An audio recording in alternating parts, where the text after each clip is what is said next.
Saudações, galera, beleza? Bom, para dar continuidade então à aula do itinerário formativo, hoje a gente vai falar sobre Revolução Agrícola. Só para a gente se nortear, eu vou fazer um recuozinho para explicar alguns aspectos. O Yuval Harari, no livro Sapiens, ele divide o livro em 3 partes. Apesar de estar lá 4 partes, as 3 partes que são a coluna dorsal, que são a parte mais importante da obra, ele discute 3 revoluções em particular. A revolução cognitiva, 70 mil antes de Cristo, ou 70 mil anos atrás. A revolução agrícola, 12 mil anos atrás. Vou fechar isso aqui que é da Adobe. A Revolução Agrícola, que é de 12 mil anos atrás, e a Revolução Científica, que em torno de 500, 550 anos atrás. A gente veio caminhando ao longo desse tempo discutindo praticamente a Revolução Cognitiva e adentramos ali inicialmente na Revolução Agrícola. Eu vou precisar fazer alguns links com a Revolução Cognitiva ainda, para avançar pela Revolução Agrícola. A gente vai ter mais uma aula gravada sobre a Revolução Agrícola e aí a gente entra na Revolução Científica para amarrar o livro, que aí acho que mais uma aula ou duas a gente finaliza o livro e avança para a próxima bibliografia, para a gente de fato entrar no tema propriamente dito da política.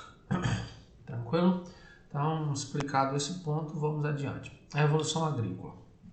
Separei algumas citações para nortear o nosso pensamento e para que a gente parta dessas citações para refletir o que a aula vai nos apresentar hoje. A Revolução Agrícola pode ter sido fruto do desejo de facilitação da vida dos caçadores-coletores em poderem planejar o próprio sustento ou uma escolha difícil em prol de algo maior.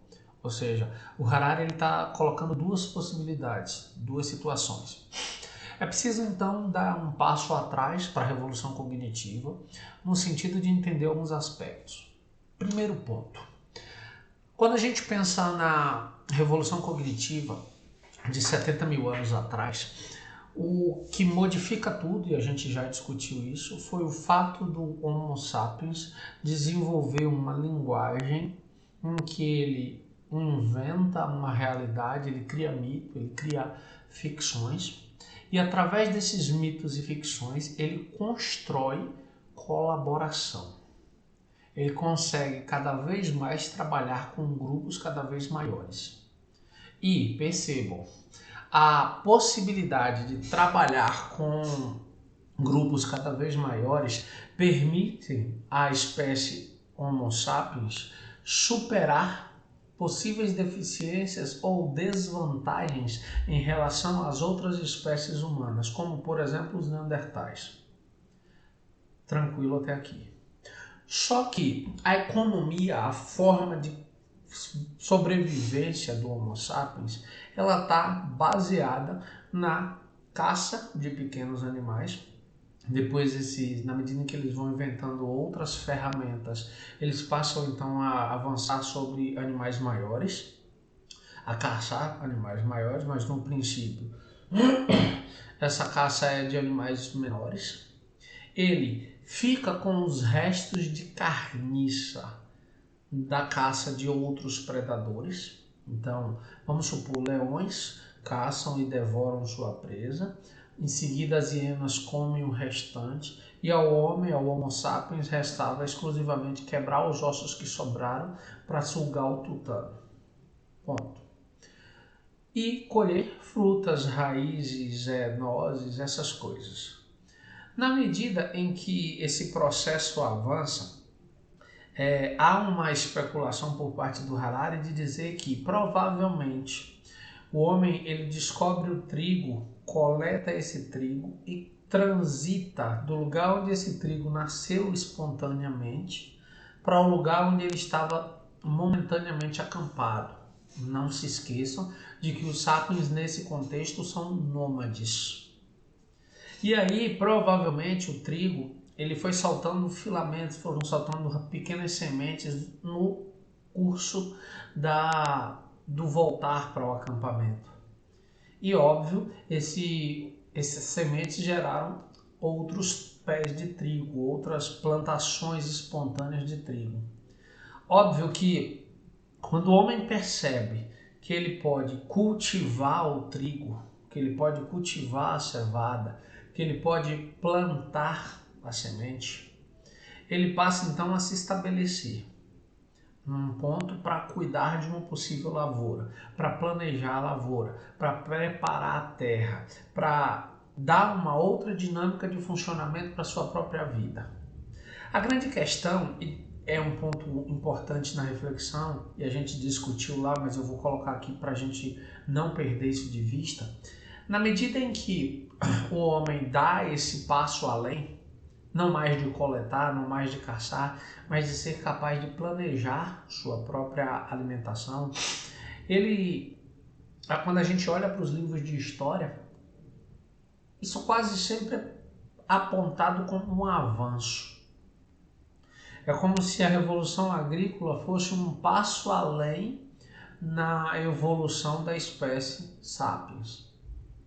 O Harari ele vai nos propor uma reflexão no sentido contrário. Ele vai dizer que quando éramos caçadores-coletores, ou coletores-caçadores, como preferirem, nós tínhamos uma dieta muito mais rica em vitaminas e nutrientes, porque nós estávamos ou tínhamos à disposição uma variedade muito grande de alimentos.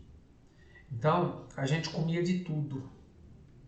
Quando a gente se estabelece em acampamentos permanentes e passa a cultivar a terra, esses alimentos eles passam a ser bem específicos, bem pontuais.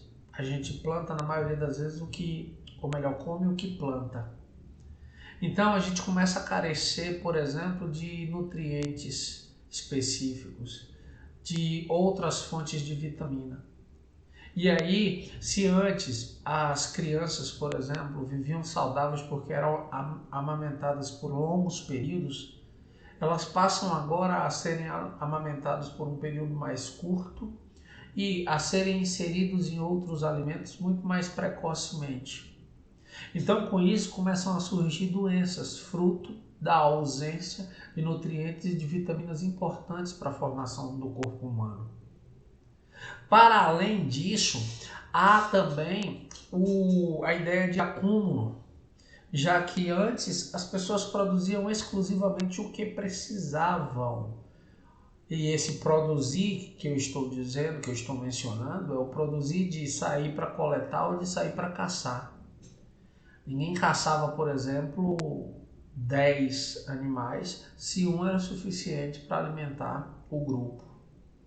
Com a agricultura, com a capacidade de planejar essa produção, os seres humanos passaram a produzir excedentes e precisavam estocar esses excedentes e precisavam proteger esses excedentes de grupos inimigos e precisavam proteger esses excedentes de animais, roedores e outros animais interessados naqueles excedentes. Então ele passa a construir muros, passa a construir celeiros, passa a fiscalizar, dar segurança para essa estrutura, a necessidade de segurança para essa estrutura. Então perceba que a vida dos sapiens ela deixa de ser uma vida espontânea, leve, fluida, natural e passa a ser agora uma vida pautada na cultura, pautada, organizada, pensada a partir de parâmetros, a partir de modelos comportamentais. E óbvio que isso só vai piorando na medida em que o tempo vai passando. Olha onde nós estamos. Tá claro até aqui? Então eu vou avançar. Bom, quando a gente fala cooperação, a ideia de cooperação nos parece extremamente bacana. Poxa, eu coopero com fulano de tal em prol de um benefício. Só que quando a gente olha para a história da humanidade, essa ideia de cooperação não é altruísta, ela não é benévola, ela não é, na maioria das vezes, voluntária, porque se você olhar para as grandes civilizações, desde o Egito, antes inclusive, o Império Babilônico, o Império Assírio, o Império Fenício, Havia um regime de trabalho escravo, a gente já discutiu esse ponto, e além de não ser voluntária, não era igualitária, ou seja, havia hierarquia entre os indivíduos. Havia o sujeito que estava em cima que mandava e haviam os sujeitos que cooperavam de forma forçada para o desenvolvimento dessa estrutura social.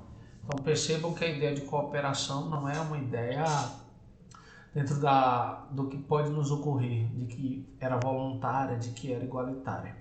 Tranquilo? Posso avançar? Então vamos adiante. Bom, e esses excedentes, Theo? O que eles geraram? O que necessariamente esses excedentes provocaram? Vamos lá. Vou ler a citação e em seguida faço a construção do raciocínio. Os excedentes de alimentos confiscados alimentaram a política, a guerra, a arte e a filosofia. Construíram palácios, fortes, monumentos e templos. E aí eu vou acrescentar esse ponto. A história é o que algumas poucas pessoas fizeram enquanto todas as outras estavam arando campos e carregando baldes de água. 2 pontos cruciais para a gente refletir. Bom, quando esses indivíduos, os sapiens, começam a se estabelecer em acampamentos permanentes, que mais tarde se transformaram em vilas, e depois em cidades, e depois em capitais de grandes impérios, surgem o que a gente chama hoje de classes sociais. Independente dos modelos iniciais dessas classes sociais, se, por exemplo, um modelo sacerdotal, onde religiosos se destacavam da outra classe, da classe de trabalhadores, da classe de escravos, e passavam a ser sustentados a partir do trabalho desses, ou nobres que, por uma construção de uma ideologia religiosa, de uma matriz religiosa, tenham dito, por exemplo, que eles são diferentes e superiores porque os deuses queriam assim. E como desde aquela época até hoje a gente tem um modelo de divindade para nos orientar, então é bem possível que as distinções de classe tenham surgido como parte de uma ideologia. A grande questão é que quando a gente olha para esse excedente, a gente olha mais alimento do que era necessário para a sobrevivência daqueles indivíduos. Então, se havia mais alimentos do que era necessário para a sobrevivência deles, era possível que alguns indivíduos dentro dessa sociedade não precisariam trabalhar para sobreviver, porque o trabalho dos outros já bastaria para sustentar a todos. Eu não vou entrar nessa questão, não vou entrar nesse mérito de discutir se é válido ou se não é válido. Mas, citando Aristóteles, quando diz que o corpo do escravo nasce diferente do corpo de um homem livre, porque ele nasce adequado ao trabalho, e óbvio, é preciso lembrar que Aristóteles é um homem do seu tempo, sem que houvessem pessoas trabalhando para que outras ficassem livres, não haveria, sem sombra de dúvida, política, não haveria, sem sombra de dúvidas, guerras, não haveriam, sem sombra de dúvidas, a arte e a filosofia. Por quê? Porque todas essas situações, quer queiramos, quer não, são frutos da mente de indivíduos que não precisavam trabalhar. São frutos da mente de indivíduos que podiam se debruçar embaixo de uma árvore e pensar, e refletir, e imaginar. E quando eu digo imaginar, é porque haviam outros arando a terra para produzir alimento, carregando baldes de água para molhar essa terra diante da ausência de chuva, para produzir o alimento daqueles que estavam pensando. E aí, olha que coisa interessantíssima aqui. Nós, enquanto sociedade, somos frutos de ordens imaginadas e de mitos compartilhados. Por quê? Porque praticamente todas as instituições que nos cercam, todas as instituições que fazem parte de quem somos enquanto sociedade, elas não existem propriamente dita. A gente já discutiu isso. Elas não são palpáveis, elas não são concretas. São ideias. Ideias. E essas ideias fazem com que a gente lute por um determinado ideal, por um determinado modelo. E esses mitos que são compartilhados, eles são compartilhados por quê? Porque todos os indivíduos presentes naquele grupo fazem força, cooperam para que aquilo dê certo. Exemplo, seleção brasileira de futebol, numa final de Copa do Mundo, com grandes chances de ser campeã. O Brasil inteiro se une em uníssono, num único grito. Gritam todos na mesma direção. Por quê? Porque naquele momento, e só naquele momento, é como se nós fôssemos um povo só. Não existe distinção social, não existe pobre ou rico, não existe preto ou branco. Existe um país. Existe um compartilhamento de sentimento e de emoções numa mesma direção. Quando existe uma cerca relativamente frágil diante de uma casa e um portão poderia ser pulado com o mínimo de esforço e as pessoas não o fazem à luz do dia, é porque elas acreditam na justiça e na lei, que são ordens inventadas, mas que funcionam para garantir o direito de propriedade privada. Se nós não acreditássemos nisso, se nós não respeitássemos os limites impostos por esses mitos compartilhados, por essas ordens imaginadas, provavelmente nós viveríamos um caos. E aí, óbvio, o Harari, que em sua obra inteira ele é extremamente polêmico, porque ele toca em pontos que são delicados para nosso modelo cultural. Ele usa duas referências que coincidentemente acontecem no mesmo ano, em eras diferentes. O Código de Hammurabi de 1776 a.C. e a Declaração de Independência dos Estados Unidos de 1776 depois de Cristo. Coincidência interessante. Bom, o Código de Hammurabi entra para a história com uma ideia de olho por olho, dente por dente, que a justiça deveria ser precisa, imparcial, implacável. Mas quando você vai se deparar com o que de fato há no Código de Hammurabi, há uma distinção muito clara de classe e de gênero.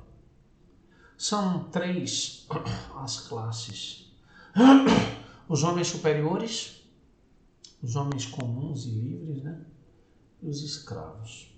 E são dois os gêneros, masculino e feminino, homens e mulheres. Dentro dessa lógica, o homem superior, como o próprio nome já diz, é superior ao livre e ao escravo, é mais importante que o livre e que o escravo.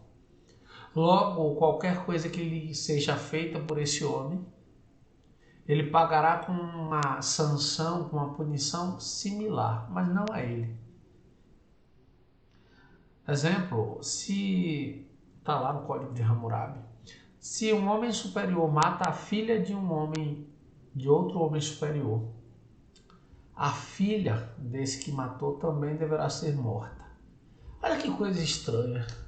Quer dizer, o homem comete o crime, mas a punição para ele é a morte da criança, que não teve absolutamente nada a ver com isso.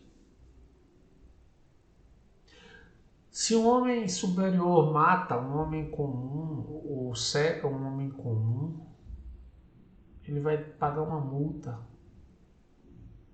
Se ele mata uma mulher superior, ele vai pagar uma multa um pouco mais alta do que pagaria por uma mulher comum, um pouco mais alta do que pagaria por uma mulher escrava. Ou seja, esse código ele é desigual, ele não é justo. Mas para que ele funcionasse, e ele funcionou durante algum tempo, muito tempo, ele foi a base da estrutura legal, da justiça do Império Babilônico. Para que ele funcionasse, era necessário que as pessoas acreditassem que existem superiores e inferiores. E não porque Hammurabi disse isso, não. Se fosse assim, não teria valor algum. As pessoas acreditam nisso porque Hammurabi disse que foram os deuses, os seus deuses, que disseram que deveria ser assim. Da mesma forma que a Igreja Católica na Idade Média disse que Deus escolheu que alguns deveriam rezar, outros deveriam guerrear e outros deveriam trabalhar. Ou seja, uma ordem pré-estabelecida pela vontade divina, logo não contestável pelos indivíduos comuns. A lei está lá clara, muito bem definida, o Código de Hammurabi, 3 classes, 2 gêneros, e todos esses indivíduos são diferentes dos outros. Em 1776, já na era cristã, a gente tem a Declaração a Declaração de Independência dos Estados Unidos. Olha o que ela diz em seu texto. Consideramos essas verdades evidentes por si mesmos, que todos os homens são criados iguais, que são dotados por seu Criador de certos direitos inalienáveis, ou seja, que não serão perdidos, que não devem ser perdidos. Que entre estes estão a vida, a liberdade e a procura da felicidade. Percebam. A vida, a liberdade e a procura da felicidade. Que mais tarde essa procura da felicidade vai se transformar na propriedade privada. O Harari, no livro, ele faz uma distinção significativa para dizer que, pela biologia, os homens não nascem iguais. Pela história, não gozam da mesma ideia de liberdade. Muito menos pela ideia de propriedade privada. Só que a gente acredita nisso. E por acreditar que somos todos iguais, que a gente combate, por exemplo, o racismo. Por acreditarmos que somos todos iguais, a gente combate as desigualdades sociais. Percebam, eu estou falando de princípios universais e eternos de justiça. Mas isso existe? Não. Existe aqui. É uma ordem imaginada. E como as relações sociais de todas as sociedades são criações da mente humana, a gente é apenas partes muito pequenas de uma engrenagem muito maior que são as sociedades. E aí, olha que situação interessante. Acreditamos em uma ordem em particular, não porque seja objetivamente verdadeira, mas porque acreditar nela nos permite cooperar de maneira eficaz e construir uma sociedade melhor. Ou seja, eu, você e todos os indivíduos que estudaram essa obra e que estudaram outras obras que abordam temas similares, sabem que somos parte de um grande teatro. Mas as encenações feitas nesse teatro chamado sociedade ajudam e são as principais responsáveis pelo funcionamento desse modelo, ou seja, dessa sociedade da forma como ela é. Se não fosse isso, provavelmente viveríamos no caos, se sobrevivêssemos. Daí, por isso, não há a necessidade de questionar a veracidade dessas ideias. A gente só leva em consideração que ela garante que a sociedade funcione de forma minimamente organizada. Interessante, né? Eu sou fascinado por isso. Não há como escapar à ordem imaginada. Não adianta você sair daqui e viver no meio do mato, porque em algum momento essa ordem imaginada te alcança. Se a gente pensar que praticamente é zero as sociedades que vivem isoladas desse modelo social, acho que 2 anos atrás, salvo engano, descobriram uma pequena população de índios na Amazônia que nunca tinha mantido contato com esse modelo de civilização que nós vivemos. Isso é uma descoberta raríssima. Por quê? Porque o homem dito civilizado já perambulou por todos os espaços do planeta Terra, inclusive fora dele. Então, encontrar um grupo que nunca manteve contato com o nosso modelo de sociedade é raríssimo. Como eu disse, não há como escapar à ordem imaginada. Quando derrubamos os muros da nossa prisão e corremos para a liberdade, estamos, na verdade, correndo para o pátio mais espaçoso de uma prisão maior. E aí eu chamo a atenção para um ponto que está lá atrás, mas que cabe aqui. Pensem na vida de um indivíduo. Vocês conseguem ter uma visão disso aqui. Quando ele é uma criança e ele tem desejos bobos como sair de casa sem precisar da satisfação. Adolescente principalmente. De tipo sair e dizer, mãe, tô indo pra rua, não sei a hora que volto, e o pai ou a mãe não dizer nada. Sonho de todo mundo. Quando chega aos 18, os pais passam a cobrar menos, porque passam a dar mais confiança a essas pessoas. E aí eles saem de casa e vão estudar, vão morar em outra cidade, vão fazer universidades em outra cidade. E tem agora ainda mais liberdade. Mas eles vão percebendo que os compromissos e as responsabilidades vão se tornando prisões muito maiores do que antes a permissão dos pais, ou a não permissão dos pais. Quando começam a trabalhar, vão perceber que 365 dias do ano, pouco mais de 60 dias por ano são seus, efetivamente. Os 30 de férias, e aí eu estou contando sábados e domingos. O resto é da empresa, é do Estado para quem você trabalha, é da União para quem você trabalha. Vocês vão percebendo que quando se sentem emancipados economicamente, estão no pátio dessa liberdade ilusória. Por quê? Porque estão presos numa prisão maior que é a responsabilidade de trabalhar.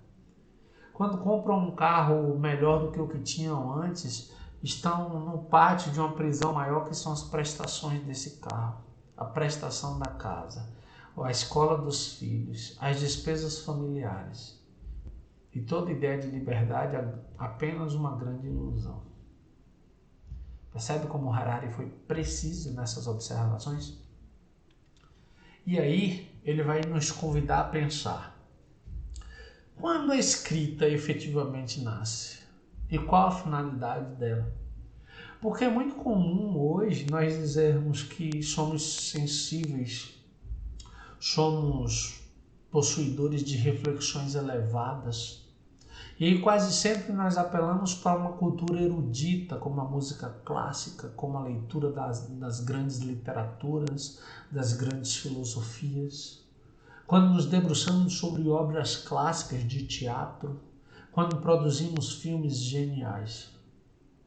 Mas o Harari ele diz que a escrita ela nasceu como uma forma de ampliação da memória humana, que já não dava conta de registrar todos aqueles excedentes que estávamos produzindo. E aí, óbvio, essa escrita, ela é uma escrita parcial, é uma escrita técnica, voltada exclusivamente para o registro de contas, nada mais. Então percebam que, no primeiro momento, a escrita tinha como única finalidade registrar dados matemáticos, comerciais, negócios. Depois ela avança um pouco para fatos, e aí figuras e símbolos passam a representar o cotidiano. Então passam a fazer menção a pessoas, a bichos, a estruturas de casa, essas coisas. Mas eram fatos e números. Uma língua extremamente parcial. Por exemplo, na América pré-colombiana, ou seja, na América antes da descoberta dos espanhóis, ou seja, na América anterior ao século XV, havia um sistema de escrita chamado quipu. O quipu era uma espécie de registro desenvolvido pelos povos andinos, os povos aqui da América Latina, como um meio de controlar os negócios, de realizar as contas necessárias para esses negócios, para esses comércios. Quando os espanhóis chegam aqui, como eles não dominam essa língua, o receio de ficar à margem, à mercê da vontade dos nativos, então eles acabam extinguindo essa linguagem prática utilizada pelos andinos. Agora percebam, de 70 mil anos de história, é só entre 3.000 e 2.500 anos antes de Cristo que vai de fato surgir um sistema de escrita completo, o que a história nos lega como a escrita cuneiforme, que óbvio vai dar origem para o modelo de escrita que nós temos até hoje. Então percebam que é só a partir da escrita cuneiforme que a gente vai, por exemplo, poder falar de sentimentos. A gente vai, por exemplo, poder escrever livros, romances, contar histórias por escrito. E detalhe, a linguagem que vocês utilizam hoje, por exemplo, na matemática, a chamada linguagem arábica, os números arábicos, eles são bem posteriores, mas muito mais tardios. Então percebam que todas essas mudanças elas não aconteceram no estalar de dedos, elas são frutos de processos demorados e de mudanças muito pequenas ao longo do tempo. Tranquilo? Bom, para a próxima aula eu pretendo concluir a Revolução Agrícola. Então provavelmente será uma aula um pouco mais longa, porque eu vou dar conta ali de quase 100 páginas do livro, tocando os pontos cruciais, os pontos importantes, as principais referências. Então, o fato das aulas terem 30, 31, 32 minutos, essa eu vou poder usar esse saldo, se for necessário. E aí eu peço, óbvio, a colaboração de vocês para entenderem essa necessidade. E aí não precisa assistir de uma única vez, podem assistir, pausar, voltar depois, contanto que assistam. E aí qualquer dúvida, todos vocês têm meu número pessoal, podem me mandar áudios tranquilamente, assim que eu os ver eu respondo com o maior prazer do mundo. E aí a gente vai se falando. Semana que vem vai ser feriado, né? Então não teremos aula. A gente só vai se ver então de hoje a 15. Tranquilo? No mais, forte abraço. Eu fico por aqui. Tchau, tchau, galera.